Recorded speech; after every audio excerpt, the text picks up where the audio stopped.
बिल्कुल मुफ्त में ये किताब पूरे हिंदुस्तान में बँट रही है और लोगों के घर घर पहुंच रही है। मुसलमान नहीं समझे ज्ञान कुरान। इस किताब के अंदर एक बहुत बड़ा मक्कार इंसान है और इस मक्कार इंसान का नाम है सत्य रामपाल जी महाराज। ये बहुत बड़ा मक्कार इंसान है। इसका प्रोग्राम टीवी चैनलों पर भी आता है। सबसे बड़ा वो टीवी चैनल जिसको मुतफन्नी कह लें आप, सुदर्शन न्यूज़ चैनल, और दीगर बहुत सारे चैनल हैं जैसे ईश्वर है और साधना चैनल। इन सारे चैनलों पर ये सत्य रामपाल जी महाराज इसका जो है प्रोग्राम आता है। उसी ने इस किताब को लिखा है कि मुसलमान नहीं समझा ज्ञान कुरान। मैं तज़किरा उन्हीं लोगों का कर रहा हूँ जिन्होंने इंसान को खुदा मान लिया और कुरान की आयत को उस तरफ फेर दिया जिधर ये बात जानी ही नहीं थी। सबसे पहले इस आयत मुबारका पर जो सवाल है कि कबीर से मुराद कबीर साहब है जो इंसान है, तो ये बात आप समझे या नहीं समझे? अब मैं वापस लौट रहा हूँ इसी आयत नंबर 52 की तरफ। फला तुतिल काफिरीन वजाहिदहुम बिही जिहादन कबीरा।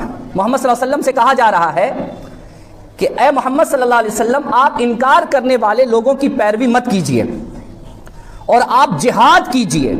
किस चीज के साथ? किस चीज के साथ जिहाद कीजिए? वजाहिदहुम बिही जिहादन कबीरा। आप जिहाद कीजिए कबीर जिहाद के साथ। अब कबीर जिहाद, तो लोगों ने कहा वही कबीर जिहादी की बात हो रही है, वो जिहादी थे, उनकी बात हो रही है। आपको हम बताएं, आइदुम बिही जिहादन कबीरा। जिहादन कबीरा से मुराद यहां वो जिहाद है जो कुरान के जरिए करने का हुक्म दिया गया था। लेकिन लोगों ने क्या कहा कि ये कबीरा से मुराद वो कबीर साहब है। बताइए तो कहां की बात हो रही है और कहां लोग पहुंच गए। ये ऐसा इसलिए होता है कि बदकिस्मती से जो अरबी समझते, बोलिए ना भाई, हम आपको एक बात आपको समझा रहे हैं। उर्दू जब लोगों को समझना इतना मुश्किल है तो अरबी सोचिए, वो भी हिंदुस्तान वालों के लिए, और वो भी वो हिंदुस्तानी जिसका दूर दराज से अरब वालों से कुछ लेना देना नहीं है। हमारा तो अरब वालों से ऐसा लेना देना है कि हमारा रसूल भी अरबी है ना भाई। लेकिन जिसका कोई नहीं अरब में है, अब जरा बताइए वो अरबी का तर्जमा क्या जाने। उर्दू में तो लोग हल्के को हिलके पढ़ते हैं। ये बदकिस्मती आज के वक्त की। तो अरबी ना जानने की वजह कर भी इस तरीके के तराजिम लोग कर दिया करते हैं। बात समझ में आ गई? दो बात समझिए इसको। अब एक मैं तीसरे। सतगुरुदेव की जय। जय श्री आदिराम अल्लाह कबीर। कुरान शरीफ के अंदर कबीर एक नाम है। नाम का किसी भाषा में ट्रांसलेट नहीं होता, चाहे अरबी हो, चाहे उर्दू हो, चाहे इंग्लिश हो, कोई भी फारसी, कोई भी भाषा हो, नाम जो का तो लिखा जाता है। किसी का भी नाम होगा वो किसी भी भाषा में ट्रांसलेट नहीं होता, नाम को जो का तो ही लिखना पड़ता है। तो अरबी में अगर कबीर है तो उसका हिंदी ट्रांसलेट, उर्दू ट्रांसलेट भी कबीर ही करना पड़ेगा। कबीर एक नाम है, ये अल्लाह का नाम है, परमात्मा का नाम है। और आप कह रहे हो कबीर एक इंसान है। इंसान, कबीर साहब एक इंसान नहीं है। पहले तो हम आपको दिखाते हैं कबीर जो है एक अल्लाह। कबीर साहब ने खुद ये दावा किया है कि मैं ही अल्लाह हूं। कबीर सागर संपूर्ण 11 भाग, खेमराज श्री कृष्णदास प्रकाशक बम्बई। इसके हम ये आ गया यहाँ पे, ये वाला, ये देखिए खेमराज कृष्णदास, यहाँ से ये प्रकाशित है, ये वाला कबीर सागर। इसके हम आते हैं कबीर चरित्र बोध पे। इतने नंबर पेज है ये, और बोध सागर का है। ये देखिए, तब बादशाह ने कबीर साहब से पूछा, शाह सिकंदर बोलता, कहे कबीर तू कौन? गरीबदास गुजरे नहीं कैसे बैठा मौन। गरीबदास जी की वाणी है। शाह सिकंदर बोलता, कहे कबीर तू कौन? कबीर तू कौन है बता। तो कबीर साहब ने उत्तर दिया, हम ही अलग अल्लाह है, कुतुब गोश गुरु पीर, गरीबदास मालिक धनी, हमरो नाम कबीर। कि मेरा नाम कबीर है। ये नाम कबीर है। कबीर जो नाम है, नाम का कभी किसी भाषा में ट्रांसलेट नहीं होता, चाहे अरबी हो, चाहे उर्दू हो, कोई हो, नाम का कभी ट्रांसलेट नहीं होता। तो कबीर, ये नाम कबीर है। और हम ही अलग अल्लाह है। अलग अल्लाह यानी सर्वोपरि अल्लाह। कुरान शरीफ के अंदर दो अल्लाह है, एक नीचा अल्लाह, एक निचला अल्लाह, एक ऊपरी अल्लाह, यानी सबसे ऊपरी अल्लाह वो कबीर है। और जो कुरान शरीफ का ज्ञान दे रहा है वो केवल अल्लाह है। और अलग अल्लाह वो कबीर साहब है। और मैं कबीर सर्वज्ञ हूं, यानी कुरान शरीफ की कई आयतों में सर्वज्ञ का जिक्र होता है कि वो अल्लाह जो है सर्वज्ञ है, तो कबीर ही सर्वज्ञ है। मैं कबीर सर्वज्ञ हूं, सकल हमारी जात, गरीबदास पिंड ब्रह्मंड में युगन युगन संग साथ। तो कबीर साहब ने उत्तर दिया, मैं ही अलग अल्लाह हूं, यानी सबसे ऊपरी अल्लाह, सबसे final God, supreme God Kabir है। अभी हमने आपको प्रमाण दिखाया, कबीर साहब ने खुद ये दावा किया है कि मैं ही वो अलग अल्लाह हूं, सारी सृष्टि का मालिक मैं हूं और मेरा नाम कबीर है। जब कबीर ने खुद दावा किया कि मेरा नाम कबीर है, तो भाई जब नाम कबीर है, कबीर एक नाम है, तुम किस किस कौन सा फॉर्मूला लगा के कबीर का ट्रांसलेट कर रहे हो? नाम की भी कभी किसी भाषा में ट्रांसलेट नहीं होता, नाम जो का तो लिखा जाता है। एक बार मैं इंग्लिश सीख रहा था, तो मास्टर ने टीचर ने मेरे से एक सेंटेंस बोला, भूमि बोलती है, इसकी इंग्लिश बनाओ। तो मैंने उसका ट्रांसलेट कर दिया, द लैंड स्पीक्स। तो मास्टर टीचर उसने मुझे डांटा, बोला कि द लैंड स्पीक्स ये कौन सा ट्रांसलेट हुआ भाई? भूमि कभी बोलती है क्या? ये देख, ये लड़की बैठी है, इसका नाम भूमि है। उन्होंने बताया कि देखिए तेरे बराबर में जो लड़की बैठी, इसका नाम भूमि है।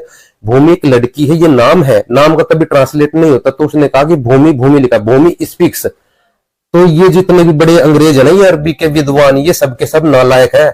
इनको ये नहीं पता कि ये कबीर नाम है, तुम नाम का ट्रांसलेट कर रहे हो। जैसे मूसा, एक कुरान शरीफ के अंदर जो अरबी भाषा में मूसा शब्द आया है, तो वहां पे इन्होंने हिंदी में मूसा का मूसा ही लिखा है, वहां ट्रांसलेट क्यों नहीं किया? तो इनको एक अरबी भाषा सीख लेने से कोई विद्वान नहीं हो जाता। विद्वान के लिए अल्लाह से, अल्लाह की रहमियत पानी पड़ती है, इल्म लेना पड़ता है। ये जो ज्ञान सदगुरु रामपाल जी महाराज जी ने दिया है, ये ज्ञान सदगुरु रामपाल जी महाराज जी का दिया हुआ ज्ञान है। उन्होंने इस कुरान शरीफ को खोला है, सारा ज्ञान सदगुरु रामपाल जी महाराज जी ने दिया है। अब कुरान शरीफ में प्रमाण दिखाते हैं सबसे ऊपरी अल्लाह जो है वो कबीर है। कबीर ही है जो सबसे ऊपरी अल्लाह है। कुरान की 4 या 5 आयत में लिखा हुआ है अलीउल कबीरा। अलीउल कबीरा का मतलब है सबसे ऊपरी अल्लाह, सुप्रीम गॉड। 2 अल्लाह है कुरान शरीफ में। एक ये जो कुरान शरीफ का ज्ञान दे रहा है ये तो केवल अल्लाह है, लेकिन जो कबीर है वो सबसे ऊपरी अल्लाह है। ये दिखाते हैं कुरान में प्रमाण आपको। ये देख कुरान शरीफ, ये शेरवानी संस्करण, और ये कहीं छपी कहां से है?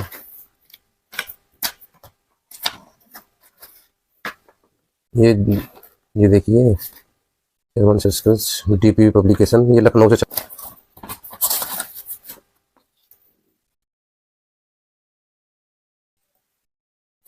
इसके माते है। ये देखिए सूरतुल हजी 22, इस पे आयत जो है ये 62 आयत है, इधर से उल्टा चलता है इसमें। अलीउल कबीरू, ये अगर आप कुरान मजीद देखोगे उठा करके, कुरान शरीफ कुरान मजीद एक ही है, तो अलीउल कबीरा लिखा हुआ है, कबीरा कबीर। ये अलीउल कबीरू एक ही है, कबीर कहो कबीर कहो। इसकी जो है यहाँ पे इन्होंने ट्रांसलेट किया है, ये इसकी हिंदी है। यह इसलिए है कि अल्लाह की ही सत्य है, जैसे सत्य साहेब बोलते हैं ना, सतगुरु रामपाल जी महाराज जी के शिष्य, सत्य है, अल्लाह ही सत्य है। और ये काफिर अल्लाह के सिवाय जिनको दूसरों को पूजते हैं पुकारते हैं, वह सब असत्य है। यानी जो काल है ये असत्य है, शैतान जो है असत्य है। यह इसलिए कि अल्लाह ही सर्वोपरि है और महान है। यानी सर्वोपरि अल्लाह जो है वो, जैसे कबीर साहब ने कहा था मैं ही अलग अल्लाह हूं, मैं ही अलग अल्लाह हूं, यानी सर्वोपरि अल्लाह कबीर है। इन्होंने महान कर दिया कबीर करते। ये अलीउल कबीरा, अलीउल का अर्थ होता है सर्वोपरि, और कबीरा अलीउल कबीरू कबीरा, ये जो है सर्वोपरि अल्लाह कबीर है, ये लिखा हुआ है। यहाँ उन्होंने कबीर का अर्थ महान कर दिया, जबकि सर्वोपरि अल्लाह जो है वो महान है, कबीर है। इसमें बहुत आयतें, 4-5 आयतें जिसमें सर्वोपरि अल्लाह लिखा हुआ है, और कबीर तो बहुत ज्यादा जगह लिखा हुआ है। और दिखाते हैं हम इसी की, जो देखो इसी कुरान शरीफ की 17 नंबर चैप्टर पे ये आते हम, यहाँ पर लिखा हुआ है, आयत है 43 आयत है, अलुवन कबीरन, अलुवन कबीरा, यानी अलीउल कबीरा वो एक ही बात है, अलुवन कबीरन। ये देखिए इसका ट्रांसलेट किया है यहाँ पर, ये रहा। जैसी बातें यह लोग कहते हैं इनसे वह पाक और बहुत ऊंचा है, बहुत ऊंचा, यानी वो सर्वोपरि अल्लाह, यानी वो अल्लाह ऊंचा है, वो ऊंचा है, बहुत ऊंचा है, यानी वो अल्लाह जो है कबीर जो है पाक है, और वो कबीर ऊंचा है। इन्होंने कबीर का अर्थ बहुत कर दिया, बड़ा, बहुत, महान, ये करते हैं बहुत।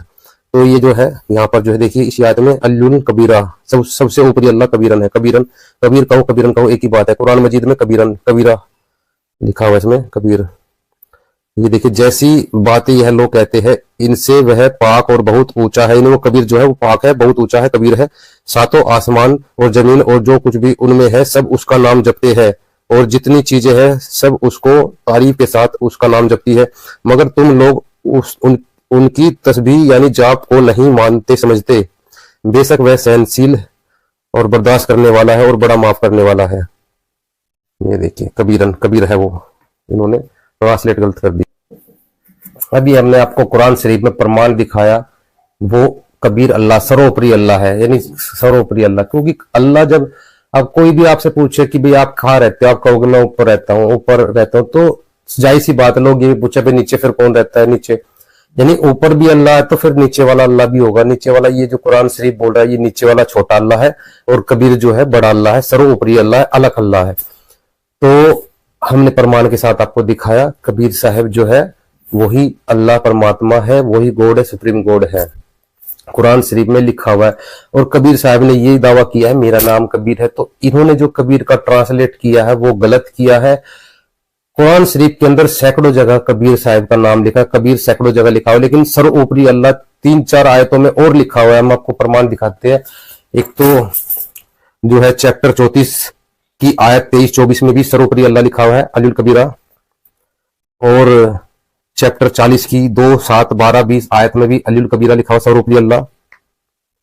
और जो है चैप्टर 31 आयत 30 में भी सर्वोपरि अल्लाह लिखा हुआ है, कबीर को सर्वोपरि अल्लाह बताया गया है, कबीर सर्वोपरि अल्लाह। और चैप्टर नंबर 4 की आयत 35 में भी सर्वोपरि अल्लाह लिखा हुआ है। तो इनमें कबीर को सर्वोपरि अल्लाह यानी सबसे ऊपर सुप्रीम गॉड बताया गया, सब सर्वोपरि अल्लाह कबीर है इन आयतों में। आयत तो बहुत है जिसमें कबीर साहब को अल्लाह बताया गया है। और कुरान शरीफ के अंदर 2 अल्लाह का प्रमाण है, एक तो कुरान शरीफ बोल रहा है, एक उससे अलग जो अल्लाह है जो सर्वोपरि अल्लाह कबीर है वो थर्ड पर्सन है, वो हजरत मोहम्मद जी से उसकी जानकारी, इस अल्लाह की जानकारी तो हजरत मोहम्मद जी को ये अल्लाह दे ही रहा है, लेकिन उस कबीर अल्लाह की जानकारी जो सर्वोपरि अल्लाह उसके लिए ये ऑप्शन देता है कि हजरत मोहम्मद उसकी जानकारी तो किसी बाखबर से जाकर पूछ। सूरत फुरकानी 25 आयत 59 में कह रहा है कि जिसने जमीन और आसमान के बीच में जो कुछ भी है सबको पैदा किया और फिर तख्त पे जा बैठा, उस अल्लाह की जानकारी तो किसी बाखबर यानी तत्वदर्शी संत से जाकर पूछ लो। तो वर्तमान में वो बाखबर संत रामपाल जी महाराज है, उनके पास पूरा इल्म है, पूरा जाप मंत्र है भी आपने। पहचान बताता है कि वो हमेशा से है और हमेशा रहेगा, वो कभी मरता नहीं है। कुरान में जगह जगह पर अल्लाह रब्बुल इज्जत ने फरमाया, जैसे आप सूरह इखलास देख लीजिए, कुल हुवल्लाहु अहद अल्लाहुस समद लम यलिद वलम यूलद वलम यकुल लहू कुफुवन अहद। अल्लाह रब्बुल इज्जत को न किसी ने जना है न उसने किसी को जना, न वो किसी का बाप है न उसका कोई बाप है। कबीर साहब के अब्बा थे कि न थे? अब बोलिए ना भाई, जिसका अब्बा हो खुदा कैसे हो सकता है? यहां तो बेस हमें दिया जा रहा है कि अल्लाह वो है जिसका कोई अब्बा और न वो किसी का अब्बा है। ये भी एक कमाल की बात है, न वो किसी का अब्बा है न उसके कोई अब्बा है। तो ये तो सबक है जो कुरान ने हमें और आपको सिखाया। ये लोग जाते हैं, इनके पास कोई इल्म नहीं है, ये अज्ञानी व्यक्ति है, ये जाते हैं यूट्यूब के ऊपर, इंटरनेट पे जाते हैं, सर्च करते हैं कबीर के बारे में, जो भी इनको वहां पे कचड़ा मिलता है, गंद मिलता है, उसको लोगों के सामने परोस देते हैं कि कबीर जी के बारे में तो ये लिखा हुआ, कबीर ये थे, कबीर विधवा ब्राह्मणी से पैदा हुए थे, उनकी पत्नी भी थी, उनका ये भी था। भाई साहब, अगर मुझे हजरत मोहम्मद जी के बारे में जानना है तो मुझे इस्लाम धर्म की किताबों में उस हजरत मोहम्मद जी के बारे में पढ़ना पड़ेगा। हजरत मोहम्मद जी के बारे में सही जानकारी हमें मुझे इस्लाम धर्म की किताबों में मिलेगी, जो कि उनका जीवन चरित्र इस्लाम धर्म की प्रमाणित किताबों में लिखा हुआ है, वो सबको मान्य है। अगर मैं इंटरनेट पर जाकर सर्च करूं हजरत मोहम्मद जी के बारे में तो पता नहीं क्या क्या वहां पे बकवास लिखी हुई है। तो क्या इस्लाम धर्म के लोग या कोई व्यक्ति उनको प्रमाणित मानता है? कोई नहीं मानता। ठीक इसी प्रकार अगर आपको कबीर साहब के बारे में बताना है, कबीर साहब क्या थे, उनकी पत्नी थी या नहीं थी, कबीर साहब ने माँ के गर्भ से, मतलब उनके पिता थे या नहीं थे, किसी स्त्री के गर्भ से जन्म लिया था या नहीं लिया था, उसका फैसला कौन करेगा? वो इंटरनेट पे मत जाके मत देखो, लोगों की बकवाद मत देखो। ये जो है कबीर सागर है, कबीर शब्दावली है, कबीर बीजक है, बहुत सारे कबीर साहब के ग्रंथ है, उनमें बताओ कबीर साहब के बारे में क्या लिखा हुआ है, कबीर साहब क्या थे, उन्होंने उनकी रियल जानकारी कबीर साहब के ग्रंथों में लिखी हुई है। इथों की गवाही चाहिए प्रमाणित, जैसे मैं कुरान शरीफ का प्रमाण दे रहा हूं ना, ऐसे कबीर सागर से प्रमाण दे के मुझे दिखाओ कि कबीर साहब के बारे में कहा लिखा हुआ है कि वो विधवा ब्राह्मणी से पैदा हुए थे, कहा लिखा हुआ है उनकी पत्नी थी। शरद ग्रंथ शास्त्रों से प्रमाण दो ना। मैंने कुछ आर्गुमेंट्स दिए हैं कि वो जो अल्लाह है वो ना तो उसका कोई अब्बा है ना वो किसी का अब्बा है, यानी ना तो वो किसी की गर्भ से पैदा होता है और ना ही वो किसी को अपने शरीर से पैदा करता है, यानी किसी स्त्री को रख करके बच्चे पैदा नहीं करता। आइए दिखाते हैं कबीर साहब को ना तो किसी स्त्री ने जना, ना ही उन्होंने कभी किसी स्त्री से शादी की और ना ही उन्होंने बच्चे पैदा किए। प्रमाण दिखाते हैं। कबीर सागर सिक्किम राज्य तीर्थदास प्रकाशन, वही कबीर सागर है ये। इसके हम आ जाते हैं बोध सागर, कबीर चरित्र बोध, और पेज नंबर इतने पे आ जाते हैं। कबीर साहब का काशी में प्रकट होना। संवत 1455 विक्रमी जेठ सुदी पूर्णिमा सोमवार के दिन सतपुरुष का तेज काशी के लहर तालाब पर में उतरा। उस समय पृथ्वी और आकाश प्रकाशित हो गया। बिजली चमक रही थी। जिस समय वह प्रकाश तालाब में उतरा उस समय समस्त तालाब जगमग जगमग करने लगा और बड़ा प्रकाश हुआ। वह तेज बालक के आकार में हुआ। उस जल के ऊपर कमलों के पुष्प पर उतरने और बालक के सदृश हाथ पांव फेंकने लगा। वह तेज अपनी समस्त प्रभाव के पृथक करके मनुष्य के बच्चे के आकार में दिखाई दिया। नीरू जुलाहा काशी नगरी में रहता था। वह दिवस वह अपनी स्त्री सहित चला आता था। उसकी स्त्री नीमा प्यासी हुई जल पीने के लिए तो तालाब पर गई। वहीं देखा तो वह एक बड़ा ही सुंदर बालक कमलों पे पैर मारता फिरता है और हाथ पांव फेंक रहा है। उस बालक को देखकर नीमा तालाब के भीतर घुसकर उस बच्चे को अपनी गोद में उठा लिया और तालाब से बाहर निकल नीरू के पास आई। यही कबीर साहब माँ के गर्भ से जन्म ले लिया और प्रकट हुए थे कमल के फूल पर। यह सिद्ध हो गया। फिर नीरू ने काजी को बुलाया और पूछा कि इस बालक का क्या नाम रखना चाहिए। जब काजी किताब खोलकर बालक का नाम स्थिर करने लगा तब कुरान के मध्य में बालक के 4 नाम निकले, कबीर, अकबर, किबीरा, कबीरिया। ये 4 नाम देखकर काजी चुप हो गया और अपने दांतों के नीचे उंगली दबाने लगा। फिर वह कुरान खोलकर देखता तो समस्त कुरान उन्हीं नामों से भर दिखलाई दिया। इन्हीं सब कुछ खत्म हो गया। ये केवल 4 नाम रहे कुरान के अंदर। अब काजी के मन में अत्यंत संदेह उत्पन्न हुआ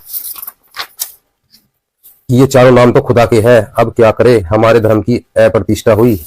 ये 4 नाम तो खुदा की है। अब यहाँ पर आते हैं, अब कौन उपाय करना चाहिए कि ये ऐसे दरिद्र जुलाहे के पुत्र का इतना बड़ा नाम ना रखा जावे। यानी एक छोटे जुलाहे का इतना बड़ा नाम नहीं रखना चाहिए। कबीर बहुत बड़ा नाम होता है मुसलमान धर्म में। इन 4 नामों के सिवा और कुछ नहीं निकला। तब काशी के काजू ने आपस में सम्मति की और नीरू से कहा कि हे नीरू, तू इस बालक को अपने घर के भीतर ले जा, मार डाल खपा दे। तब वह जुलाहा कबीर साहब को अपने घर के भीतर ले गया। उनको छुरी से काटने लगा। छुरी एक ओर से दूसरी ओर पार निकल गई। न कोई घात हुआ और न ही लोहू का एक बूंद ही निकला और न गले पर कोई चिन्ह हुआ। नीरू यह आश्चर्य में वृतांत देखकर एकदम डर गया और थर-थर कांपने लगा। उसके हाथ पैर छुरी गिर गई। वह अचेत सा हो गया। तब कबीर साहब बोले कि हे नीरू, मेरा कोई माता पिता नहीं है। यानी कबीर साहब का कोई अब्बा नहीं है, न कोई माता है। ना मैं उत्पन्न होता हूँ न मैं मरता हूँ। अब ये कह रहा है जैसे कबीर जी आए और चले भी गए। कबीर साहब ना तो पैदा होते हैं न मरते हैं। ना मुझको कोई मार सकता है, ना मैं किसी को मारता हूँ, और ना मेरा शरीर है, ना मेरे मांस चरम हड्डी है, रक्त है। यानी कबीर साहब मैं स्वयं प्रकाश हूँ। मैं स्वयं प्रकाशमान हूँ। यानी कबीर साहब के शरीर में हड्डी नहीं है, मांस नहीं है, हाड़ मांस का शरीर नहीं है। माता पिता के सहयोग से बना कबीर साहब का शरीर नहीं है। कबीर परमात्मा का, जैसे ये कहते हैं कि कबीर साहब का, जैसे कहते हैं कबीर साहब के हाथ पैर तो है लेकिन वो लेसेस कमिश्नर है। मतलब ये जैसे बताते हैं कबीर साहब के हाथ पैर जो है वो अल्लाह के हाथ पैर जो है वो ऐसे नहीं है, आम इंसान जैसे नहीं है। तो कबीर साहब के हाथ पैर आम इंसान जैसे नहीं थे। यह बात सुनकर जुलाहा अत्यंत भयभीत हो गया। अंत में विवश होकर उसने सब वृतांत प्रकट हुआ। तब कबीर का नाम ठहराया, कबीर ही नाम ठहराया। किसी का कुछ वश न चला उसको बदल सके। देखिए इसके आ जाते हैं ज्ञान बोध सागर के इस पेज पे आ जाते हैं कबीर परमेश्वर के बारे में। ये देखिए कबीर साहब बताते आ रहे हैं, देन नहीं अरुदर से देही जग न चिन्ह पुरुष विदेही। यानी मेरी जो देही है वो ऐसी देही नहीं है, मनुष्य जैसी देही नहीं है। नहीं बाप ना माता जाए अविगत से हम चाला। यानी किसी माता पिता से हमारा जन्म नहीं हुआ। ठीक है। ये जरा सतयुग में सतसुकृत कहा है, तिरत्तर में मुनिंदर नाम धराए, और द्वापर में करुणा में कहा है, कलयुग नाम कबीर धराए। यानी कबीर साहब 4 युगों में आए, सतयुग में भी आए और तिरत्तर में, द्वापर में, कलयुग में भी अपन कबीर साहब आए हैं। साहब ने इसके ज्ञान बोध सागर ज्ञान बोध के इस 36 पेज पे ये देखिए कबीर साहब कहते हैं, भक्त की राह नहीं हम आए। यानी स्त्री की गुप्त योनि, यानी स्त्री के जो प्राइवेट पार्ट होता है योनि, वहां से परमात्मा कहते हैं भक्त की राह नहीं हम आए, जन्म मरण न बहुरी समाये, 3 गुण 5 तत्व हम नाही, इच्छा रूप देह हम आई। यानी अपनी इच्छा से परमात्मा अपना शरीर रख के आते हैं। जैसे एक टेलर सबके कपड़े सिलता है वो खुद के भी कपड़े सिल सकता है। इस तरह परमात्मा अपना एक रूप धर करके शरीर रख करके वो अल्लाह अकबर धरती पे आता है। अल्लाहु ला इलाहा इल्ला हुवल हय्युल क़य्यूम। अल्लाह वो है, कौन है अल्लाह? जो हमेशा से है और हमेशा कायम रहने वाला है। हमेशा से है और हमेशा कायम रहने वाला। अल्लाह में कोई चेंजेस नहीं है। कबीर जी इतने बड़े पैदा हुए थे, समझ गए, इतने बड़े पैदा हुए थे और उसका जवान हुए, बूढ़े हुए और निकल लिए। बदलाव हुआ कि नहीं हुआ? बचपन से जवानी, जवानी से अधेड़ी, अधेड़ी से बुढ़ापा और बुढ़ापा से फिर, अब बोलिए ना भाई, और अल्लाह वो है जो कायम है, उसमें कोई बदलाव, चेंजेस, बोलिए ना भाई, कहाँ से इंसान को खुदा बनाने के पीछे लोग बने हुए, बड़े हुए। जैसे ये भाई कह रहा है, कबीर साहब आए भी और चले भी गए। कबीर साहब ना तो किसी माँ के गर्भ से जन्मा, ना ही कबीर साहब की कोई मृत्यु हुई। ये देखिए कबीर साहब के अंतर्धान होने का वृत्तांत। जब काशी के मनुष्य ने कबीर साहब की नेक लीलाएं देख ली तो जान लिया कि यह तो स्वयं परमेश्वर है। किसी इनके मारने से मरते, न काटने से कटते, और न ही डुबोने से डूबते, और न ही जलाने से जलते, और न ही कोई हथियार आपके ऊपर फलित होता है, और न ही मनुष्य, पशु, देवता आदि आप पर किसी प्रकार का क्षति पहुंचा सकता है। तब उन लोगों ने आपसे पूछा कि आपकी मृत्यु क्यों कर होगी? तो उस समय आपने कहा कि मैं मगध देश में जाकर छिप जाऊंगा। तो कबीर साहब ने चलाने का शब्द प्रकट और चादर तान कर लेट गए, अपने मुंह पर कपड़ा ले लिया और लोगों से कहा कि अब इस कोठरी का ताला बंद कर दो। दो लोगों ने वैसा ही किया। जब ताला बंद किया तब ऐसा शब्द हुआ कि जिसको सुनकर उपस्थित मनुष्य के चित्त पर बड़ा प्रभाव पड़ा और जय जयकार हुआ कि सतगुरु सतलोक को सिधार गए, यानी कबीर साहब सैसरी सतलोक को चले गए। जब उस कोठरी का ताला खोला तो उस तब केवल 2 चादर मिले, कुछ कमल के पुष्प मिले। इनमें से एक चादर और आधे फूल राजा वीर सिंह ने यानी हिंदू ने ले लिए, दूसरी चादर और कमल के फूल नवाब बिजली खान ने ले लिए, यानी दूसरी चादर जो है मुसलमान ने ले ली। कबीर साहब का शव कहीं दिखाई नहीं दिया, यानी कबीर साहब जो है मृत्यु नहीं हुई, सैसरी आए थे और सैसरी चले गए। राजा ने चादर और पुष्प लेकर सतगुरु की समाधि काशी में बनाई और बिजली खान ने समाधि बनाई जो मगर में, कबीर नगर में जो है मगर में बनाई। हमने आपको प्रमाणित करके दिखाया कबीर साहब ने ना तो किसी माँ के गर्भ से जन्म लिया और ना ही उनकी मृत्यु हुई।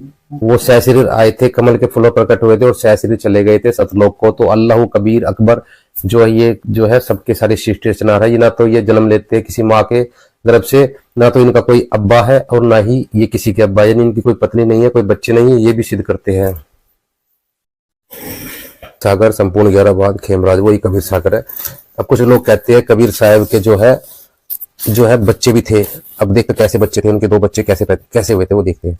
ये बोध सागर का है, कबीर चरित्र बोध, और इतना नंबर पेज है ये, ठीक है। इसके माथे कमाल का प्रकट होना, यानी एक दिन गंगा तट पर बादशाह कबीर साहब और शेख बैठे थे। उस समय गंगा में एक बालक की लाश बही जाती थी।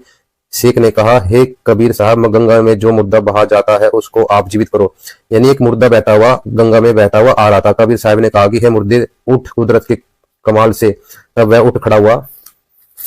जब कबीर साहब ने उस मुर्दे को जीवित किया तब बादशाह और शेख एकदम आश्चर्य में आकर बोल उठे कि वाह, आपने तो कमाल कर दिया। कबीर साहब ने कहा, अच्छा लो, आज से इस लड़के का नाम भी कमाल हुआ, यह जगत में मेरा पुत्र कहलाकर प्रसिद्ध होगा। उसी दिन से कमाल हुआ और वह कबीर का पुत्र कमाल कहलाता था। यानी कबीर साहब के शरीर से पैदा नहीं हुआ था, यानी कबीर साहब की स्त्री से पैदा नहीं हुआ। कबीर साहब कोई स्त्री नहीं थी, ना ही उससे कोई बच्चा पैदा हुआ था। ये एक मुर्दे को जीवित किया था और कबीर साहब ने अपने बच्चे के रूप में रखा था, उसको कमाल कहा गया था। ओके, ये बोध सागर कबीर सागर चित्र बोध का कमाली का प्रकट होना, यानी कबीर साहब का दूसरा बच्चा जो थे वो कैसे कमाली कैसे हुई थी, ये पेज नंबर इतना। कमाल को कबीर साहब ने मुर्दा से जीवित किया। तब सेठकई ने कहा कि मैं इस लीला को नहीं मानता, कारण यह है कि यह लड़का हो सकता है मैं सख्ते में था, इसका कान जीवित हो गया, यानी वो लड़का जो है पहले से प्राण हो गया इसलिए जीवित कर दिया। मेरी बेटी 8 दिवसों से कब्र में पड़ी है, यानी 8 दिवसों से कब्र में पड़ी है, यदि आप उसको जीवित करें तब मुझे विश्वास होगा। कबीर साहब सिकंदर शाह और सिद्धकी की सहित उस लड़की की कब्र पर गए। वहां पहुंचकर कबीर साहब ने पुकारा, उठ सेठकी की बेटी, वह नहीं उठी। फिर कहा, उठ सेठकी की बेटी, फिर वह नहीं उठी। तीसरी बार कबीर साहब ने कहा, उठ कबीर की बेटी। उस समय वह लड़की जीवित होकर कब्र से निकल पड़ी। सेठकी की उसके जीवित होने से उसका हाथ पकड़कर अपने घर ले चले। तब उस लड़की ने कहा कि मैं तुम्हारे नाम से जीवित नहीं हुई हूँ, कबीर साहब के नाम से उठी हूँ, अब मैं कबीर साहब की बेटी हूँ। यानी कबीर साहब ने जो है जीवित कर दिया एक कब्र से निकालकर लड़की को, कबीर साहब ने जीवित कर दिया कब्र से निकालकर। ये तो कुरान शरीफ में एक आयत में ये भी लिखा हुआ है, चैप्टर 30 की आयत 50 में, कि जो है कबीर कुरान शरीफ की आयत में लिखा हुआ है कि वो अल्लाह जो है मुर्दे तक को जीवित कर देता है। तो कबीर साहब ने मुर्दे तक को जीवित किया, एक शर्त को कबीर साहब ने यहाँ भी पूरा कर दिया कुरान शरीफ की। तो अब मैं कबीर साहब की बेटी हूँ, अब मैं इनके साथ रहूंगी, तुम्हारे ग्रह पर नहीं जाऊंगी। वही लड़की कबीर साहब की बेटी प्रसिद्ध हुई, उसका नाम हृदय सतगुरु की कृपा से प्रकाशित हो गया। यानी कमाल और कमाली जो है ये कबीर साहब के शरीर से पैदा नहीं हुए थे, उनकी कोई स्त्री से नहीं थी, नहीं किसी स्त्री से बच्चे पैदा हुए थे। कबीर साहब ने मुर्दों को जीवित किया था, उनको अपने बच्चों के रूप में रखा था, तो वे कबीर साहब के बच्चे थे। जिन मूर्खों को नहीं पता वे बकवास करते हैं। बोलिए, कबीर साहब आए भी और क्या कमाल की बात है भाई। ये बड़ी अजीबो गरीब सी बात आपको नहीं लगती है? सवाल ये है कि कबीर अल्लाह है और अल्लाह कह रहा है मोहम्मद सल्लल्लाहु अलैहि वसल्लम आप उस अल्लाह पर भरोसा कीजिए, उस अल्लाह पर यकीन कीजिए जो हमेशा से है, हमेशा रहेगा, कभी वो मरेगा। लीजिए साहब, लोगों ने तो उनको जला भी दिया और उनकी अस्थियां बहा भी दी। कमाल की बात है साहब, वो खुदा कैसे हो सकता है जो आया भी और मेरा रब तो हमेशा से है और हमेशा रहेगा। यह जवाब सूरह फुरकान के अंदर मौजूद है और यह सूरह फुरकान की आयत नंबर 58 मैंने आपके सामने पढ़ी है। ला इलाहा इल्ला हुवल हय्युल क़य्यूम, अल्लाह वो है, कौन है? अल्लाह जो हमेशा से है और हमेशा कायम रहने वाला है, हमेशा से है और हमेशा कायम रहने वाला। अल्लाह में कोई चेंजेस नहीं है। कबीर जी इतने बड़े पैदा हुए थे, समझ गए, इतने बड़े पैदा हुए थे और उसका जवान हुए, बूढ़े हुए और निकल लिए। ये भाई कह रहा है कबीर साहब जो है बूढ़े भी हुए, जवान भी हुए और बच्चे भी बने, तो अल्लाह जो होता है वो एक जैसा रहता है। वो कभी ना तो वो बड़ा होता है और ना वो बूढ़ा होता है, ना जवान होता है, वो ना बच्चा बनता है। तो सतगुरु कबीर साहब जो अल्लाह अकबर है, जो तख्त पे बैठे हुए हैं, वहां पर वो सदा एक जैसे रहते हैं। उनको वेदों में युवा कबीर कहा है। तो वो अपने सिंहासन पर उसी पोजीशन पर बैठे हुए हैं। लेकिन जब वो इस धरती पर आते हैं, इस धरातल पे आते हैं, इल्म देने के लिए बाखबर की भूमिका करते हैं, तब वो एक लीला करते हैं। बच्चे से बूढ़े तक होते हैं, लेकिन वो ना तो जन्म लेते किसी माँ के गर्भ से, ना ही वो मरते हैं, लेकिन वो एक लीला करते हैं। लेकिन कबीर साहब के बारे में दिखाते हैं, ना तो वो बूढ़े हैं ना वो बच्चे हैं, वो सदा जवान है, अविनाशी कबीर है जो कभी ना मरे। कबीर सागर कैमराज के संदास प्रकाश मुंबई। ये देखिए, ये है अगम निगम बोध सागर, सत कबीर वचन। ये क्या है, गोरखनाथ जी थे। जैसे स्वर्ग से, जैसे कभी भी कोई भी अप्सरा स्वर्ग से आ जाती है, उसी तरह गोरखनाथ जो है बहुत पहले हुए थे। लेकिन स्वर्ग में नाथ जी जो है वो जो है वैष्णव धर्म का, जो वैष्णव परंपरा जो है वो जो है आगे बढ़ रही थी और नाथों का पतन हो रहा था, इसलिए गोरखनाथ धरती को उतर कर आए। किसी को नहीं पता था गोरखनाथ है, लेकिन कबीर साहब ने पहचान लिया उनको। और गोरखनाथ ने कबीर साहब से पूछा था कि क्या उम्र है तुम्हारी, यानी जैसे ये कह रहा ना कबीर साहब की उम्र थी, तो गोरखनाथ ने कबीर साहब से पूछा था कि क्या है उम्र तुम्हारी। तो कबीर साहब कहते हैं, जो पूज्य सो बावरा, क्या उम्र हमारी, असंख्य युग प्रलय हो गई तब के ब्रह्मचारी, यानी असंख्य युग प्रलय हो गए तब के ब्रह्मचारी, कोटि निरंजन हो गए परलोक सिधारी, यानी निरंजन यानी काल, ये शैतान जो कुरान का ज्ञान दे रहा है और जो गीता ज्ञान दे रहा है वो ये निरंजन है। कहते करोड़ों तो निरंजन मर लिए और लोक सिधारी, हम तो सदा महबूब है सो हम ब्रह्मचारी, और 10 कोटि ब्रह्मा भय 9 कोटि कन्हैया, यानी 9-10 करोड़ तो ब्रह्मा मर गए और 9 करोड़ कन्हैया यानी विष्णु जी मर गए, और 7 करोड़ शंभु यानी शंकर मर गए, मोरी एक नहीं पलैया, यानी मेरी एक पल की उम्र कम नहीं है, कोटि नारद हो गए मोहम्मद से चारी, करोड़ों नारद मर लिए और मोहम्मद की तो गिनती नहीं है, हजरत मोहम्मद जितने देवताओं की गिनती नहीं, क्या सृष्टि विचारी, और ना ही बूढ़क नहीं बालक नहीं भाट भिखारी। ये कह रहा है ना कबीर साहब बूढ़े भी हो गए और बालक भी हो गए। कबीर साहब कह रहे ना तो मैं बूढ़ा हूँ और ना ही मैं बालक हूँ और ना ही भाट भिखारी, कोई भिखारी नहीं हूँ। क्या है कबीर सुनो गोरखनाथ, ये है उम्र हमारी, और अविदु अविगत से चले आए, कोई हमारा भेद मरम नहीं पाया, यानी कोई मेरा भेद नहीं पाया, मैं अविगत से चल के आऊँ, सबसे पे अलग अल्लाह का ना सबसे ऊपरी टॉप स्थान परमात्मा का, वहां से तख्त से कबीर साहब चल कर आए थे। ना मेरो जन्म गर्भ बसेरा, बालक है दिखलाया, काशी जल कमल पर डेरा। यहाँ कबीर साहब कहते फिर से बताया कि मेरा गर्भ से पैदा नहीं हुआ मैं, और काशी जल कमल पर डेरा तहा जुलाई ने पाया, और माता पिता मेरे कुछ ना ही। यहाँ भी क्लियर किया कि हमारे कोई अब्बा नहीं है, माता पिता कुछ ना ही, और ना मेरे गृहदासी ना मेरो गृहदासी, यानी कबीर साहब की कोई पत्नी भी नहीं थी। कबीर साहब रिजेक्ट कर रहे हैं कि मेरी कोई पत्नी भी नहीं थी, जैसे ये पाखंडी लोग कहते हैं कबीर साहब की एक लोई नाम की पत्नी थी। शास्त्रों में कहीं प्रमाण नहीं है, ये अपनी तरफ से मनगढ़ंत बकवाद करते हैं। और ना ही उनके कोई बच्चे थे, हमने अभी सिद्ध करके दिखाया। जुल्हा का सुल्तान कहा जगत कर मेरी हासी, और धड़ नहीं मेरे गगन का चुनाही, सूर्य अगम अपारा, सतस्वरूपी नाम साहिब का सो नाम हमारा, और ज्योति अलख निरंजन सो जपे नाम हमारा। यानी जो काल निरंजन है, ये कुरान शरीफ का ज्ञान देने वाला अल्लाह भी मेरा नाम जपता है। जो गीता का ज्ञान दे रहा है वो कुरान शरीफ का ज्ञान देने वाला अल्लाह भी मेरा नाम जपता है। ज्योति स्वरूपी अलख निरंजन, ये अलख निरंजन है, कबीर साहब अलख अल्लाह है। ये जपे नाम हमारा, हाड़ चाम लोही नहीं मोर, हो सतनाम उपासी, तारन तरन अभय पद दाता है। क्या है कबीर अविनाशी, यानी कबीर अविनाशी है जो कभी ना मरे, और तारन तरन अभय पद दाता जो मुक्ति के दाता है वो कबीर अविनाशी यानी कबीर साहब है। और जैसे कि इन्होंने एक आयत में बताया भी है वो कबीर साहब, हमने प्रमाण के साथ दिखाया कबीर अविनाशी। कबीर साहब ने खुद कहा कि मैं ही हूँ कबीर अविनाशी जो कभी ना मरता। तो इनकी जो कुरान शरीफ सूरत फरकानी 25 और आयत 58 में भी कहा है, वो परमात्मा सदा रहने वाला है, वो कभी नहीं मरता, वो जिंदा है, हमेशा जिंदा रहने वाला, तो वो कबीर साहिब है। हर चीज में प्रमाणित करके दिखा दिया। इसके सारे आर्गुमेंट जितने भी दिए थे सबको प्रमाण के साथ दिखाया है, हर चीज का प्रमाण दिया है, हर एक चीज प्रमाण के साथ। ये सारा ज्ञान सतगुरु रामपाल जी महाराज जी का दिया हुआ है। मैं तो सिर्फ उनका कुत्ता हूँ जो भौंक रहा हूँ। मुझे तो कुरान शरीफ का क्या भी नहीं पता था, लेकिन सतगुरु रामपाल जी महाराज जी की दया हुई, जो ये सारा जो ज्ञान गुरु जी ने मेरे द्वारा खुलवाया है। और सतगुरु रामपाल जी महाराज जी ही बाखबर है इस धरती पर, कोई दूसरा बाखबर नहीं है। जिनको अल्लाह कबीर अकबर का जो पूरा इल्म है वो केवल संत रामपाल जी महाराज है। उनकी किताबें पढ़े, ज्यादा से ज्यादा उनके इल्म को समझे, ज्ञान को समझे। सभी मुसलमान हमारे भाई बहन हैं। मुस्लिम धर्म के लोगों से अपील करता हूं, उनकी किताबों को पढ़े। मुसलमान नहीं समझे ज्ञान कुरान, इस किताब को गहराई से पढ़े और खुद निर्णय करे कि क्या सच है क्या गलत है। और सतगुरु रामपाल जी महाराज जी से नाम दीक्षा लीजिए। हम हिंदू मुसलमान कोई अलग नहीं है, हम एक ही अल्लाह परमात्मा की संतान है। हमारा जो अल्लाह खुदा परमात्मा है, वाहिगुरु है, वो गॉड है, सुप्रीम गॉड है, वो एक ही है, वो है कबीर साहिब, कबीर परमात्मा। प्रमाण के साथ दिखाया है। और इसी के लिए सभी को मेरा राम राम, सत साहिब।